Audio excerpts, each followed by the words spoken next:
السلام علیکم۔ 2025 اس سال کو لے کر سائنسی دنیا میں ہلچل سی مچی ہوئی ہے۔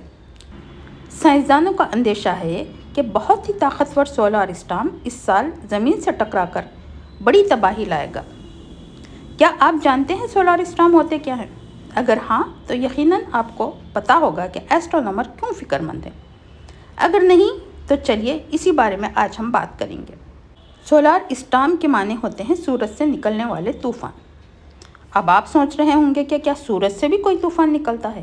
ہاں، بہت ہی خطرناک۔ لیکن یہ طوفان انسانوں کو نہیں بلکہ زمین کی ٹیکنالوجی کو نقصان پہنچاتا ہے۔ کیسے؟ اسی کو ہم تفصیلی طور پر جانیں گے۔ سولار اسٹارم کا تعلق سورج کی گردش سے ہے اور سورج ہر اسپیس آبجیکٹ کی طرح اسپیس میں حرکت کر رہا ہے، جس کا مشاہدہ ہم ہر دن کرتے ہیں۔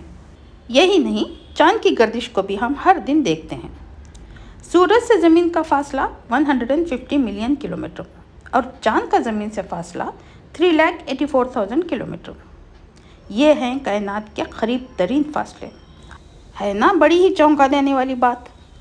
اور سبحان اللہ، اس سے بھی زیادہ حیران کر دینے والی بات یہ ہے کہ سورج، چاند اور تمام اسپیس آبجیکٹس کی حرکت کا ذکر قرآن کریم کے مختلف مقامات پر موجود ہے۔ اس کی ایک مثال سورہ یاسین بس 40 ہے۔ ترجمہ: نہ سورج کے بس میں ہے کہ وہ چاند کو جا پکڑے اور نہ رات دن پر سبقت لے جا سکتی ہے، سب ایک ایک فلک میں تیر رہے ہیں۔ سبحان اللہ! اس ایک آیت کو سمجھنے میں صدیاں بیت گئیں۔ ایڈوین پاول ہبل نے اسے ایکسپینشن آف یونیورس کے طور پر 1929 کو سمجھا، جبکہ یہ آیات 1400 سال قبل اس وقت نازل ہوئی جب ٹیلیسکوپ کا تصور بھی نہیں تھا۔ دلیل ہے اس بات کی کہ قرآن برحق ہے۔ کائنات میں اربوں کھربوں ستارے ہیں، لیکن ہم صرف ایک ستارہ، ہمارے سورج کی بات کر رہے ہیں۔ ہمارا سورج 7,92,000 کلومیٹر پر آور کی اسپیڈ سے اسپیس میں گھوم رہا ہے، اور اسی گردش کے ساتھ اس کی میگنیٹک فیلڈ میں غیر معمولی چینجز نظر آتی ہیں۔ اس کے پولز مکمل طور پر فلپ ہو جاتے ہیں، نارتھ پول ساؤتھ پول اور ساؤتھ پول نارتھ پول میں بدل جاتے ہیں۔ تب آہستہ آہستہ سولار ایکٹیویٹی اپنے پیک پر پہنچتی ہے، یعنی جب سن اسپاٹس کم ہوں تو سولار منیما اور جب زیادہ ہوں تو سولار میگزیما کہلاتا ہے۔ سولار میگزیمم ہی وہ وقت ہوتا ہے جب سورج سے دو خطرناک قسم کی شعاعیں ایمٹ ہوتی ہیں، ایک CME اور دوسرا سولار فلیئر۔ CME یعنی کورونل ماس ایجیکشن اس وقت بنتے ہیں جب سورج کے فیوژن ری ایکشن کا ٹیمپریچر ایکسٹرا آرڈنری طور پر بڑھ جاتا ہے۔ اس کے ساتھ ہی ان میں پلازما لوپس بننے لگتے ہیں۔ پلازما لوپس اور میگنیٹک فیلڈ اسٹیبل رہ نہیں سکتے۔ اسی افراتفری میں دونوں سورج کے آؤٹر ایٹماسفیئر سے کئی بلین ٹن کورونل ماس کی شکل میں دھماکے سے نکل پڑتے ہیں۔ یہ ٹویسٹڈ ڈراپس کی شکل میں ہوتے ہیں، سائنسدان اسے فلکس ڈراپ بھی کہتے ہیں۔ اس وقت ایسا لگتا ہے جیسے سورج کا ایک دہکتا ہوا آگ کا گولا زمین کی طرف جا رہا ہو۔ ان کی اسپیڈ 250 سے 3000 کلومیٹر پر سیکنڈ کی ہوتی ہے۔ ایسے میں انہیں زمین تک پہنچنے میں کئی گھنٹے لگ جاتے ہیں، اور جب زمین کو ہٹ کرتے ہیں تو اس کی ٹیکنالوجی کو کافی نقصان پہنچتا ہے۔ سائنسدانوں کے مطابق فی الحال بھی ہم اسی دور سے گزر رہے ہیں۔ پچھلے چند مہینوں سے CME کے زمین کو ہٹ کرنے کی خبریں آ رہی ہیں۔ کہیں الیکٹریسٹی کو نقصان پہنچ رہا ہے تو کہیں آروراز دیکھے جا رہے ہیں۔ اس بنا کئی گھنٹوں تک بلیک آؤٹ بھی ہو رہا ہے۔ سولار اسٹارم کی دوسری وجہ سولار فلیئرز ہیں۔ یہ بھی اسی وقت بنتے ہیں جب سولار ایکٹیویٹی یعنی سولار سائیکل اپنے پیک پر پہنچتی ہے۔ ہوتا یہ ہے کہ سورج کی سطح پر سینکڑوں کی تعداد میں سن اسپاٹس بننے لگتے ہیں۔ سن اسپاٹس دراصل سورج کی میگنیٹک فیلڈ کے مختلف مقامات پر اکٹھا ہونے سے بنتے ہیں۔ یہ کالے دھبوں کی شکل میں نظر آتے ہیں۔ اس کے ساتھ ہی ان کے اطراف کئی ٹویسٹڈ لائنز بھی بننے لگتے ہیں۔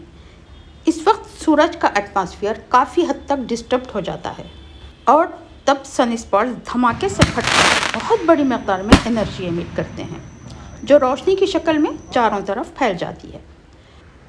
دھماکہ اتنا شدید ہوتا ہے جیسے کئی ہائیڈروجن بم پھٹ پڑے ہوں۔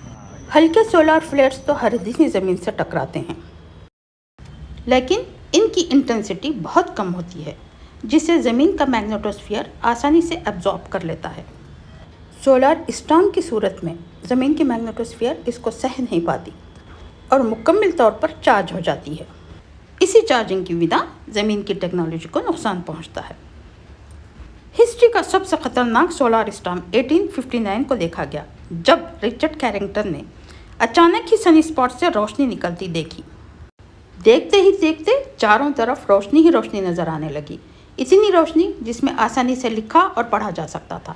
رات میں دن کا سما نظر آنے لگا، دن سمجھ کر لوگ اپنے اپنے ڈیوٹیز پر بھی جانے لگے، لیکن جب انہیں پتہ چلا کہ یہ دن نہیں رات ہے تو لوگ حیرت کے ساتھ خوفزدہ بھی ہو گئے اور اسے قیامت کی گھڑی سمجھنے لگ گئے۔ اس طاقتور سولار اسٹارم سے اس وقت کی ٹیکنالوجی یعنی ٹیلی گرافک سسٹم کو مکمل طور پر تباہ ہوتا دیکھا گیا۔ کئی سے چنگاریاں نکلتی دیکھی گئیں تو کئی شاکس محسوس ہونے لگے، کئی جل کر تباہ ہو گئے۔ اس غیر معمولی واقعے کو کیرنگٹن ایونٹ کا نام دیا گیا۔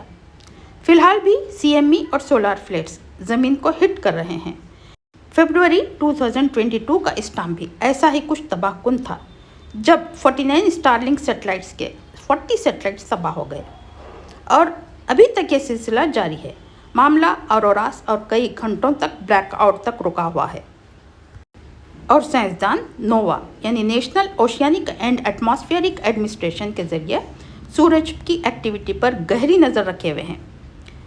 اسی سے یہ پریڈکٹ کیا جا رہا ہے کہ 2025 میں بھی بہت ہی طاقتور سولار اسٹارم زمین سے ٹکرائے گا۔ یہ کیرنگٹن ایونٹ سے کئی گنا زیادہ خطرناک ہوگا، اور سائنسدانوں کو فکر اسی بات کی ہے کہ اگر ایسا کچھ ہو جائے تو تمام سیٹلائٹس، تمام پاور پلانٹس تباہ ہو جائیں گے۔ اس کا اندازہ تو ہم ایک عام سے انسان بھی کر سکتے ہیں، نہ کوئی الیکٹریسٹی، نہ کوئی سیٹلائٹس، تمام کاروبار ٹھپ ہو جائیں گے۔ لیکن یہ صرف ایک پریڈکشن ہے۔ کچھ ایسا ہی پریڈکشن 2012 کو بھی کیا گیا تھا۔ اللہ رب العزت نے ہمیں اس سے بچا لیا۔ ہو سکتا ہے کہ فیوچر میں بھی ہم اس سے بچ جائیں۔ یہ اسٹارم زمین سے ٹکرائے گا یا نہیں، تباہی ہوگی یا نہیں، یہ کہنا قبل از وقت ہوگا۔ اسٹارم کو زمین کا ہٹ کرنا الگ بات ہے، لیکن سوچنے والی بات یہ ہے کہ آخر ہٹ کرنے کی وجہ کیا ہے؟ کس کے حکم سے 150 ملین کلومیٹر دوری سے آ کر یہ ہمیں ہٹ کرے گا؟ یہ کس کے بنائے ہوئے لاس ہیں جس کی بنا ہر 11 سال بعد سولار ایکٹیویٹی اپنے پیک پر پہنچتی ہے؟ سورج کے ایٹماسفیئر کو بدل کر اسٹارم کا بنانا اور پھر اس کا زمین کو ہٹ کر جانا، یقیناً یہ ایک غیر معمولی واقعہ ہے۔ یہ وہی کر سکتا ہے جس نے اسے پیدا کیا، بات چاہے سونامی کی ہو، زلزلے کی ہو، سولار اسٹارم کی ہو یا جنگل میں آگ کی۔ سب اللہ سبحانہ تعالیٰ ہی کے اختیار میں ہے، دنیا کی کوئی طاقت اسے روک نہیں سکتی۔ یہیں آ کر انسان بے بس اور سائنس فیل ہو جاتی ہے۔ یہی اللہ کی وحدانیت ہے، اسی کو سمجھنا ہماری زندگی کا مقصد۔ وہ کہتے ہیں نا، life is a journey from Allah to Allah. سبھی کچھ اسی کا ہے، جانا اسی کے پاس ہے، تو پھر اللہ کی بندگی میں کوئی اور کیسے شریک ہو سکتا ہے نا؟ سوچنے والی بات۔ چلیے اسی سوچ کے ساتھ اگلے ایپیسوڈ تک کے لیے اللہ حافظ۔